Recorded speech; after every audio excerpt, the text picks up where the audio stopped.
If you'd told me a year ago I'd lose my wife to paranoia and a hidden notebook under a bathroom sink, I'd have called you crazy. But here I am, sitting alone, piecing together the fragments of a life shattered by a secret that still doesn't make sense. How do you cope when the person you love becomes a stranger overnight? The morning started out like any other Sunday, calm, with a quiet stillness I'd grown used to appreciating. Sunlight seeped gently through the kitchen blinds, casting a golden warmth over our small dining area. Haley sat across from me, absently stirring sugar into her coffee, her eyes distant, lost in thoughts that seemed to pull her farther from me with each passing day. I'd noticed her slipping, slowly drifting into an inner world I wasn't allowed to see.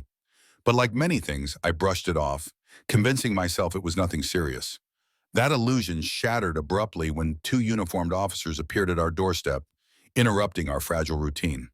They introduced themselves politely, explaining they were there for a wellness check called in by Haley's sister, Ashley.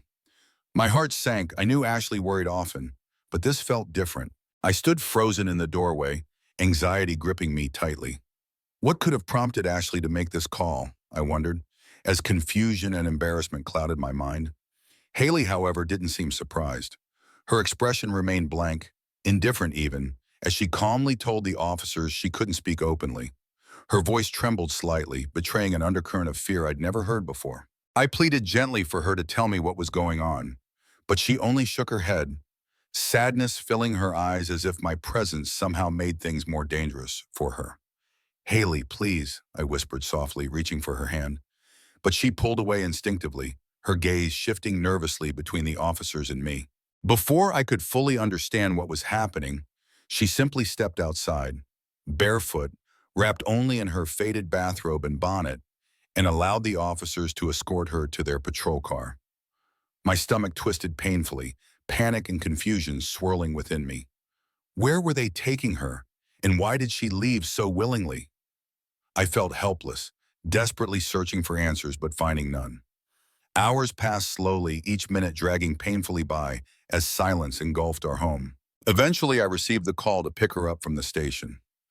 Relief flooded my veins momentarily, until I saw her standing there, expressionless, distant, as if she'd become a ghost of herself. Her eyes met mine briefly, vacant and guarded, before turning quickly away. The drive back home felt like an eternity, the silence between us heavy and suffocating. Once inside, Haley immediately began gathering a few random, impractical clothes into a small bag. Her favorite heels, an old summer dress, items completely unsuitable for the chill in the air. "Where are you going, Haley?" I asked quietly, fighting back tears and frustration. But she didn't answer. Instead, she moved with detached urgency, avoiding my gaze entirely. Then she left, without explanation, disappearing into an unknown future. Days stretched into weeks and eventually months with no contact, no phone calls, no texts, not even a message through family or friends. It felt like living in a cruel limbo, desperately clinging to hope even as reality whispered harshly that she wasn't coming back. In the silence, doubt crept in. Was there something I missed? Some sign I'd foolishly ignored? Guilt gnawed at me, whispering cruel accusations in the quiet moments. Maybe if I'd paid closer attention, reached out sooner, none of this would have happened. Nights became hardest, the empty space beside me growing colder with each passing day, a constant reminder of what I'd lost. Why didn't I see this coming became a question that haunted me relentlessly. Eventually, I made the painful decision to file for divorce, something I never imagined I'd have to do. When Haley finally reemerged from the shadows, it wasn't out of love or longing. It was only because she'd been served. That was the bitter irony. Her first words after all this silence weren't apologies or explanations, just disbelief that I would ever leave her. Months passed in emotional isolation, each day blurring into the next, marked only by the lingering ache of unanswered questions. My attempts to contact Haley became increasingly desperate, offering money, support, even the Jeep she'd always loved. But every attempt was met with deafening silence. It felt as if my pleas evaporated into thin air, meaningless gestures lost in an abyss of indifference. Each unanswered message deepened the wound, carving scars of helplessness into my heart. Had I failed her somehow? Could I have saved her from whatever dark spiral she was falling into? Eventually, my lawyer told me we had a court date set, The thought of seeing her again after all this time filled me with dread and hope in equal measure. The morning we were due in court, nerves twisted painfully in my stomach. To ease the tension and perhaps spare us both the agony of facing a judge, I offered Haley $5,000 cash. One last attempt to provide some form of peace between us. But to my surprise and heartache, she refused without hesitation, her expression indifferent, as though money and comfort no longer mattered. The courtroom was cold and sterile, and the judge's voice echoed sharply, emphasizing the finality of the moment. I stood there trying not to look at her, afraid the pain would be too much if I saw indifference again in those eyes I once adored. Due to our prenuptial agreement, which we'd signed during happier days, naively thinking we'd never need it, the judge didn't order me to give her anything. Still, despite all that had happened, I chose to let her keep the Jeep. It wasn't generosity or pity. It was simply the desperate desire to see her leave with something familiar, a piece of happier times, a small mercy in a situation entirely devoid of compassion. Weeks later, I reached out one last time, inviting Haley to retrieve her belongings and perhaps offer some closure. Any closure. To my surprise, she accepted. When she arrived, the silence between us felt heavy, charged with an intensity neither could articulate. She looked fragile, distant, yet oddly peaceful. Would she finally tell me why? I wondered, terrified and eager for answers at the same time. Then quietly, Haley motioned me to follow her upstairs, leading me silently into the bathroom we'd once shared. Confusion clouded my thoughts as she knelt and retrieved a small notepad hidden carefully beneath the sink. On the first page, she'd written a chilling sentence. "What I'm about to tell you could get both of us killed. Do you want to hear more? Yes or no?" My heart began to race, panic threatening to overtake reason.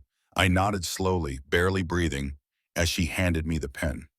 We exchanged cautious, silent sentences on that pad, passing fear and paranoia back and forth like some tragic relay. Her handwriting, shaky and erratic, explained everything and nothing. She was convinced the government was after her, convinced they'd planted bugs within our walls. No place was safe, not the home we'd built together, nor my presence itself. She'd left, not out of spite or betrayal, but from genuine terror, a twisted belief that abandoning me was somehow protecting me. I stood frozen, realizing the depth of her delusions, understanding for the first time how far her mind had traveled into darkness.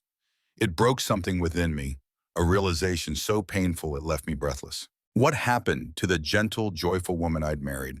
How could a mind unravel so completely, without warning? Days later in therapy, another cruel truth emerged. Haley hadn't told others about her fears or delusions. Instead, she'd painted me as the villain, telling family and friends that I had mistreated and abused her. Shocked and hurt, I struggled to grasp how my love could have been twisted into something monstrous, how the truth could have been replaced so completely by a fiction she'd created. How could I ever recover from a betrayal so deep and so devastating? In the quiet weeks that followed Haley's final visit, my house felt emptier than ever. Her absence wasn't just physical. It was as if the echoes of her paranoia lingered, haunting each room like invisible ghosts. Every corner held memories tainted by confusion, sadness, and regret. How had I missed the signs of her slipping away? Could I have changed the course of our tragedy if I'd noticed sooner? My therapist encouraged me to face reality, gently reminding me that Haley's mind had drifted beyond my reach. I nodded along, numb, knowing intellectually that schizophrenia was powerful and relentless, yet emotionally refusing to accept the loss fully. I replayed every interaction we'd ever had, searching for clues I may have overlooked. I saw us laughing over dinner, curled up watching movies, or walking hand in hand on summer nights. Had it been a slow unraveling, subtle enough to miss, or had something snapped suddenly within her, hidden behind the beautiful smile I'd loved so dearly? Eventually, I decided to gather Haley's belongings scattered around the house, placing them carefully in boxes, a painful yet necessary act of closure. Every item stirred fresh grief. Her worn-in sneakers she'd left by the door, her half-empty shampoo bottle in the shower. Even the silly coffee mug she'd insisted on buying because it reminded her of some cartoon from childhood. Each object felt alive, whispering reminders of a past that would never return. One evening, as dusk settled over the neighborhood and shadows crept into the corners of my empty bedroom, I picked up a framed photo of us from happier times. We were laughing together at a friend's barbecue, carefree and full of love. My heart squeezed painfully as I traced Haley's face with my fingertips, searching for any hint of the torment brewing beneath her gentle eyes. Could I have seen the hidden storm if I'd only looked harder? As the weeks stretched into months, the silence grew heavier. Mutual friends drifted away, unsure whom to believe or what to say, leaving me isolated in a grief few understood. How do you explain losing someone who's physically alive but emotionally vanished? It felt worse than death. It was like mourning a ghost who occasionally surfaced to reopen wounds. Even my family seemed unsure how to comfort me, offering awkward advice or avoiding the topic entirely, unsure whether I wanted sympathy or distraction. I turned inward, becoming lost in memories as loneliness consumed my daily routine. Sleep became elusive. Nightmares plagued me regularly, blending distorted realities with my most profound fears. Sometimes I'd wake gasping, convinced Haley had returned, only to realize with crushing disappointment it was just another cruel trick of the mind. My psychiatrist prescribed medication, aiming to dull the sharp edges of anxiety and depression. Though it eased some symptoms, the core emptiness remained untouched, raw and unyielding. Seeking solace, I wandered through online forums late at night, absorbing stories from strangers experiencing similar heartbreak. Reading their words provided temporary comfort, reminding me I wasn't entirely alone in my anguish. Yet, it also reinforced the permanence of my loss, cementing the understanding that Haley might never return to who she'd been before. Therapy became my lifeline, an outlet for the guilt and helplessness I'd carried alone for too long. In those sessions, I slowly learned to separate Haley's illness from the woman I'd loved, understanding that neither of us had failed. Schizophrenia had stolen her, leaving me powerless in its wake. Still, grief lingered stubbornly, resurfacing unpredictably, particularly in moments of quiet or routine. Every shared song, restaurant, or inside joke felt like a minefield, threatening emotional collapse at any moment. How long would it take before the pain stopped controlling me?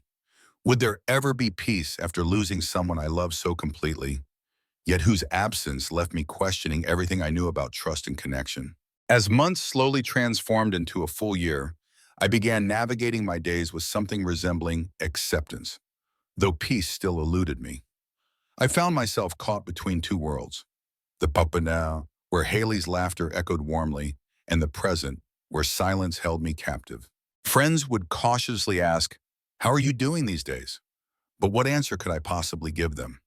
That I still felt broken, stuck in a reality I never chose? To cope, I buried myself in work, desperately trying to keep my mind occupied. Long hours at the office turned into evenings filled with meaningless distractions. Television shows I didn't truly watch, books I never finished. Yet beneath it all lingered a quiet desperation. Was this how my life would always feel? A cycle of distraction punctuated by moments of overwhelming sorrow. One rainy afternoon, as clouds darkened the sky and heavy drops blurred my windshield, I caught myself instinctively dialing Haley's old number. My heart raced as it rang, irrationally hoping she'd pick up and somehow explain that everything was just a bad dream. But reality rushed back in the form of an automated voice coldly informing me that the number was no longer in service. The pain of that simple message stabbed through me, reminding me sharply of her permanent absence. How could something as ordinary as a disconnected phone line cause such agony? A few weeks later, unexpectedly, Haley's sister Ashley reached out. Our meeting was quiet, cautious, two people bound by loss yet unsure how to comfort each other. Over coffee, she tearfully admitted she'd struggled to reconcile Haley's accusations of abuse with the person she knew me to be. She apologized repeatedly, guilt and sadness etched into every word. "Why did Haley say those things?" she asked softly, desperate for answers I couldn't provide. I shook my head helplessly, heart heavy with the weight of questions we might never resolve. The conversation with Ashley reopened wounds I'd begun to close, forcing me again to confront the painful reality of Haley's illness. It wasn't merely her accusations that hurt. It was the terrifying understanding that schizophrenia had stolen her ability to discern truth from delusion. She was trapped in a mental prison that distorted reality, and I'd become a victim of that distortion. How could something intangible cause such profound devastation, turning love into fear, trust into suspicion. Seeking clarity, I attended a support group recommended by my therapist, cautiously stepping into a room full of strangers bound by similar pain. Initially sitting quietly among them, I listened to stories remarkably like my own. Loved ones disappearing into paranoia, relationships shattered by mental illness, heartbreak beyond comprehension. It was strangely comforting, yet simultaneously overwhelming, to realize others shared this emotional battlefield. Would hearing these stories help me heal? Or would they only deepen my sense of despair? Gradually, the support group became a lifeline. Sharing my story aloud felt terrifying yet necessary, peeling back layers of grief I'd kept carefully hidden. I began to see that I wasn't alone in the confusion, anger, and helplessness I'd felt for so long. I heard others voice questions I'd buried deep within myself. How do we move forward? Can we ever find peace? Those evenings taught me something critical. My grief wasn't weakness. Loving someone who'd become unreachable required strength, resilience, and patience I'd never imagined possessing. Over time, through those honest conversations and shared tears, I began to understand that healing didn't mean forgetting Haley. It meant acknowledging the complexity of my loss without allowing it to consume me entirely. Yet even as I took small steps toward recovery, one lingering question remained stubbornly unanswered, haunting my quietest moments. How do you truly say goodbye to someone who's still alive, but lost in a place you can never reach? Over time, the question of how to say goodbye faded into a quieter, deeper realization. Maybe closure wasn't something I'd ever fully grasp, um, producers, but rather something I'd slowly learn to carry. The ache of Haley's absence didn't vanish. It softened, reshaped by days spent gently rebuilding myself piece by piece.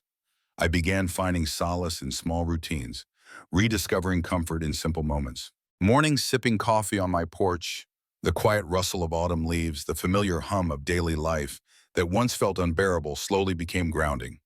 Each day felt like gently reopening windows in a house long shut, letting fresh air flow into spaces I'd abandoned to grief. One afternoon, almost 2 years since Haley disappeared, I sorted through a dusty box of old photographs tucked away in the attic. Sifting through memories, I paused at an image I'd nearly forgotten. Haley, radiant, her eyes sparkling mischievously as she playfully posed with a video game controller. I smiled softly, a bittersweet warmth filling my chest. That was the girl I'd fallen in love with, a playful soul, innocent and sweet, long before the shadows consumed her. My therapist had once suggested writing a letter, a final goodbye, even if I never sent it.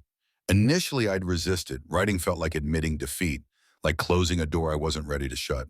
But now, facing that smiling photograph, the words I'd held inside finally began to flow. In quiet solitude, pen pressed to paper, I poured out emotions I'd kept bottled up far too long. I wrote about love and confusion, sorrow and forgiveness. How do you forgive someone who hurt you unintentionally?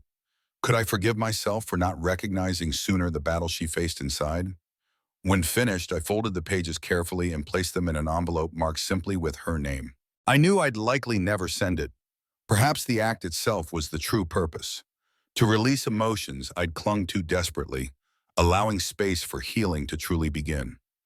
Gradually, I opened myself again to life beyond the shadow of Haley's illness. Friendships I'd neglected were gently rekindled, social invitations cautiously accepted. Though hesitant at first, stepping into these moments slowly rebuilt my confidence. I began recognizing myself again, not as someone defined by loss, but as someone capable of growth, deserving of joy. Yet Haley remained a quiet presence within my thoughts, a gentle reminder of the fragility and preciousness of life. I found myself wondering occasionally where she was, if she had found help, if her world was finally peaceful. The wondering no longer hurt sharply. Instead, it softened into quiet compassion, a genuine hope for her well-being, wherever she might be. Late one evening, nearly 3 years after Haley's departure, I sat quietly watching snow fall softly outside my window. A deep calm settled over me, accompanied by an unfamiliar yet comforting clarity. Perhaps true healing wasn't about completely letting go, but about accepting the unchangeable, finding peace within the unanswered questions, understanding that love itself wasn't lost, merely changed. The grief I'd carried for so long didn't vanish completely, nor did I expect it to. Instead, it transformed into something gentler, a lasting tenderness that honored our shared past without binding me painfully to it. I understood now that moving forward didn't mean forgetting. It meant allowing myself to hold both love and loss gently within my heart, giving each space to coexist without fear or bitterness. As the snow continued drifting silently through the night air, I felt a warmth spread through my chest. I knew finally I could let myself live fully again, not despite the pain I'd endured, but because of it. Life, after all, was meant to be embraced, even with scares, bullshit, unanswered questions, and moments of quiet longing. How long had it taken me to understand this simple truth? That healing is not the absence of hurt, but learning to love yourself gently in its presence. So what about you? If you stood in my shoes, faced with losing someone you love deeply to forces beyond your control, how would you handle it? Would you have the strength to move forward? Or would you still be searching for answers? I genuinely love to hear your thoughts in the comments. And please, if this story resonated with you, subscribe to our channel and give this video a thumbs up. It truly helps me know I'm not alone. Your support means everything, reminding me there's still kindness and understanding out there. Thank you for sharing in my journey.